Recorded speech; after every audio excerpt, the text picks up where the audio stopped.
श्री शिवाय नमस्तुभ्याम, हर हर महादेव। कैसे हैं आप सब? देखिए, आज आपको मात्र कपूर का त्रिपुंड बनाना है और आपकी जो भी इच्छा है निश्चित तौर पर परिपूर्ण होने वाली है। देखिए, आज है 17 मार्च और आज है फाल्गुन मास के पवित्र महीने की शुक्ल पक्ष की अष्टमी तिथि और रविवार की अष्टमी है। और रविवार की अष्टमी के दिन आज दो योग बन रहे हैं। एक तो देखो द्वितीय पुष्कर योग भी बन रहा है, साथ ही साथ आज आयुष्मान योग का निर्माण भी हो रहा है और इसीलिए आपको बहुत ही प्यारे से उपाय करना है। देखो, वैसे तो आज हम आपको 3 उपाय के बारे में बताएंगे। तीनों उपाय पूज्य गुरुदेव पंडित प्रदीप जी मिश्रा की ही कथा सुन करके समझ करके समझाने का प्रयास करूंगा। एक एक करते हुए हम उपायों को समझेंगे और कुछ उपाय इसमें नए हैं और कुछ उपाय विशेष रविवार की अष्टमी के होने वाला है। बिल्कुल ध्यान से समझना। सबसे पहला उपाय देखिए, अगर आपके जीवन में कोई भी ग्रह दोष है और आप चाहते हैं कि वो दोष दूर हो जाए, ग्रह दोषों की वजह से जीवन में अंधकार है, जीवन में बहुत ज़्यादा परेशानी है, विवाह संबंधित परेशानी है, विवाह होने में कोई तकलीफ आ रही है, विवाह होते होते रुक जाता है, कोई ना कोई अड़चनें आ जाती हैं, तो आप ये उपाय कर सकते हैं। साथ ही साथ किसी भी ग्रह की वजह से जीवन में अंधकार है, चाहे आप कुछ भी काम करना चाहते हैं और आप सफल नहीं हो पाते हैं, तो ये रविवार की अष्टमी पर बहुत ही सुंदर सा प्यारा सा उपाय आपको करना चाहिए। ये उपाय है माता अशोक सुंदरी वाला विशेष उपाय। देखो, इस उपाय को कैसे करना है समझना। आपको तांबे के पात्र के अंदर जल लेना है, घर से जल ले लेना, ठीक है। ये उपाय आप सुबह से लेकर के रात्रि तक जब आपकी इच्छा हो तब आप ये उपाय कर सकते हैं। आज के दिन आपको क्या करना है, आज एक बेलपत्र और ये तांबे का पात्र लेकर के भगवान शिव के मंदिर में जाना और आपके ग्रह दोष दूर हो जाए ऐसी कामना करते हुए आपको आज देखो, हो सके तो ये जो जल है, ये जो बेलपत्र है, माता अशोक सुंदरी वाले स्थान पर आपको चढ़ाना है। ग्रह दोष दूर हो जाए, जो भी कामना है, विशेष कामना आपको बोल देना है, ठीक है। आपने माता अशोक सुंदरी वाले स्थान पर चढ़ा दिया। अब इसी बेलपत्र को उठा करके भगवान शिव के शिवलिंग पर आपको चढ़ा देना है और जो 1 लोटा जल लेकर के आए हो, वो 1 लोटा जल भगवान शिव के शिवलिंग पर आपको पूरा जल आपको अर्पित कर देना है। ये उपाय अगर आपका विवाह नहीं हो पा रहा है, साथ ही साथ जीवन में बहुत ज़्यादा कोई परेशानी है, सफलता नहीं मिल रही है, तब ही आपको ये उपाय करना है। अन्यथा आपकी कोई दूसरी मनोकामना है, तो आप दूसरी कोई तकलीफ है, उसके लिए आप ये उपाय नहीं कर सकते। विवाह संबंधित परेशानियां, साथ ही साथ सफलता से जुड़ी कोई परेशानियां हैं, उसे दूर करने के लिए आपको ये उपाय करना है। बहुत सरल सा उपाय है, आसान सा उपाय है। अब हम बात करते हैं दूसरे विशेष उपाय की। ये उपाय उन लोगों को करना चाहिए जिन लोगों को रोग बहुत ज़्यादा है। अगर वो ये उपाय नहीं कर पाते ना, तो घर का कोई भी व्यक्ति ये उपाय कर सकता है। रोग मुक्ति का विशेष उपाय है ये उपाय। जीवन में कोई भी रोग हो, कितना भी बड़ा रोग हो, आपको रविवार की अष्टमी के दिन ये उपाय करना है। देखो, रविवार का दिन होता है सूर्य का। सूर्य जो है, हम सूर्य देव को अर्घ्य देते हैं, तो हमारी विशेष कामना क्या होती है? जीवन में एक ऊर्जा आ जाए, जीवन में जो भी कष्ट है वो दूर हो जाए, जीवन में सफलता मिल जाए। तो विशेष यही लाभ आपको ये उपाय देने वाला है। मात्र 1 लोटा जल, रोग मुक्ति का ये उपाय है।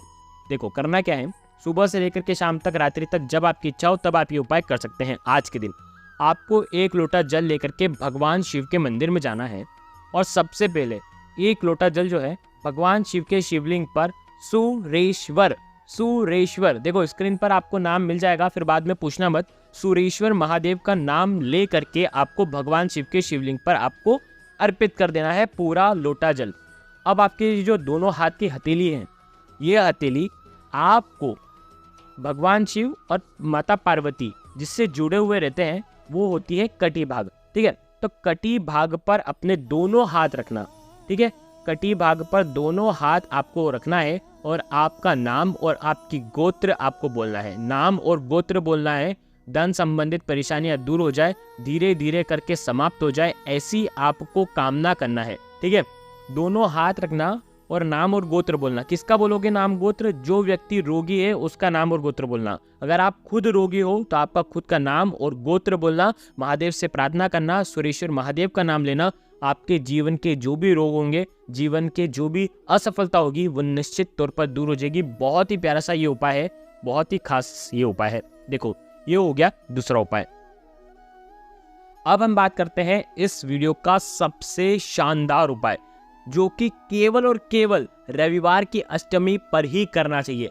ये उपाय बहुत ज़्यादा खास है। ये उपाय उन लोगों को करना चाहिए जो लोग बहुत ज़्यादा उदास रहते हैं, जिनका किसी काम में मन नहीं लगता है, पढ़ाई लिखाई में मन नहीं लगता है, बच्चों का मन नहीं लगता है, या कोई भी काम में मन नहीं लगता है, उदासी जीवन में है, आलस बहुत भरा हुआ है, तो विशेषकर उन लोगों को ये उपाय करना चाहिए। देखो, अगर वो उपाय नहीं कर पाते तो घर का कोई भी व्यक्ति ये उपाय कर सकता है। कैसे करना है समझना, त्रिपुंड वाला उपाय है।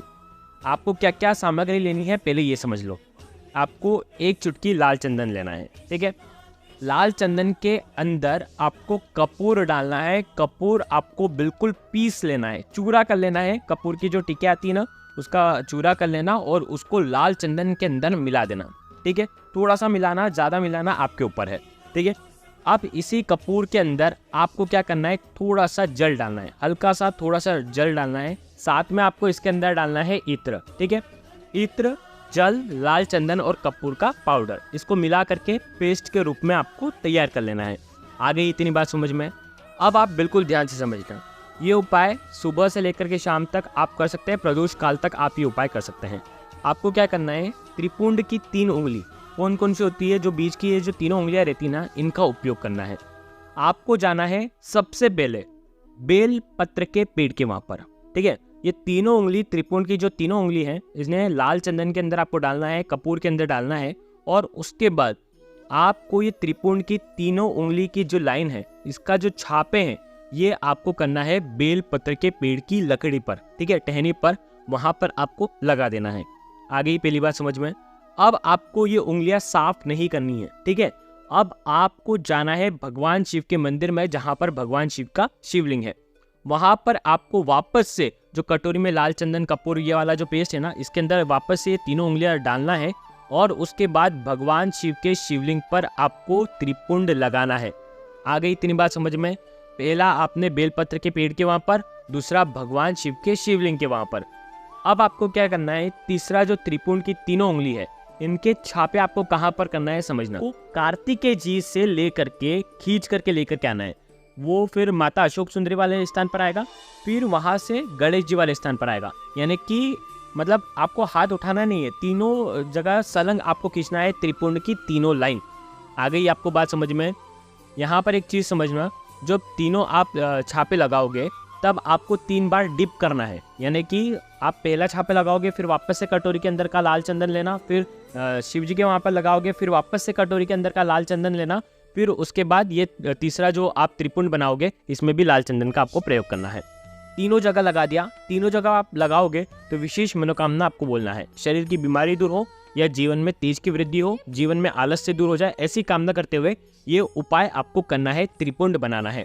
त्रिपुंड बना लिया, अब आप क्या करोगे, अब आप घर पर जाओगे, या अगर आपको खुद को ये उपाय कर रहे हैं, आप जो जिसको तकलीफ है वो खुद ये उपाय कर रहा है, तो फिर आपको क्या करना है, वहीं पर भगवान शिव के मंदिर में, भगवान शिव के सामने वापस से आपके पास जो लाल चंदन बचा हुआ है, उसके अंदर तीनों उंगली डालना और स्वयं के मस्तक पर, सिर पर या माथे पर, जहाँ कहीं भी आपको लगाना है, ये तीनों के छापे आपको लगाना है।